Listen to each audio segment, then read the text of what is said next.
বার্তা এক নজর। দক্ষিণ কলকাতার অখণ্ড ভারত মাতার পুজো কমিটির 12তম ভারত মাতার পুজো শখের বাজার ডায়মন্ড হারবার রোডের ওপর কয়েক হাজার মানুষকে ভোগ বিতরণ অনুষ্ঠান হয়।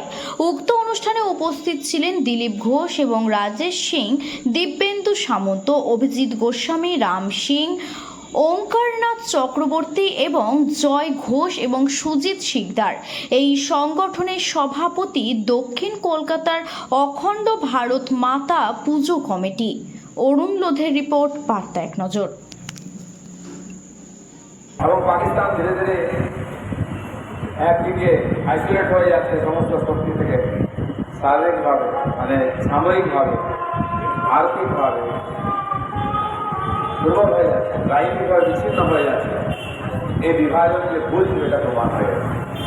তাই ভারত মাতা পূজন মানে কেবল দেশভক্তি জাগানো নয়, দেশের যে সুরক্ষা, যে একতা তাকে দৃঢ় করা, আমাদের পরবর্তী প্রজন্ম যাতে দেশপ্রেমী উদ্বুদ্ধ হয় এবং যে ঐতিহাসিক ভুলগুলো আমাদের প্রশংসা করেছেন সেই ধরনের ভুল যাতে না হয়, ভারতের একটা মাটিও যেন আলাদা না হয় বা কোনো শক্তি ভারতের দিকে এই ধরনের বিচ্ছিন্নভাবে মিছিয়ে নিয়ে কাটাতে না পারে, সেরকম সংগঠিত দেশপ্রেমিক সময় আমাদের তৈরি করতে হবে।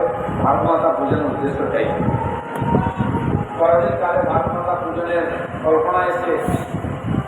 আজ যে মূর্তিকে আমরা পুজো করছি, এই মাতৃ মূর্তি কল্পনাই। রবীন্দ্রনাথ ঠাকুরও যে ভারত মাতার ছবি এঁকেছিলেন সেটাও এরকম ছিল, তার কল্পনাতে মাতৃ কোথায় যাবে, আদৌ কি কমিশনে যাবে?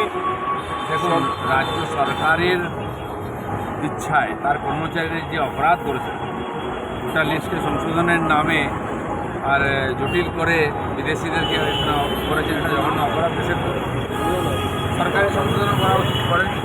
মমতা ব্যানার্জি এবং তার সরকারের যে ইচ্ছা থাকে পার্টি যে চমকে ধমকে আমরা করে নেব বা মানব না কেন্দ্রের কথা, এটা পারবে না।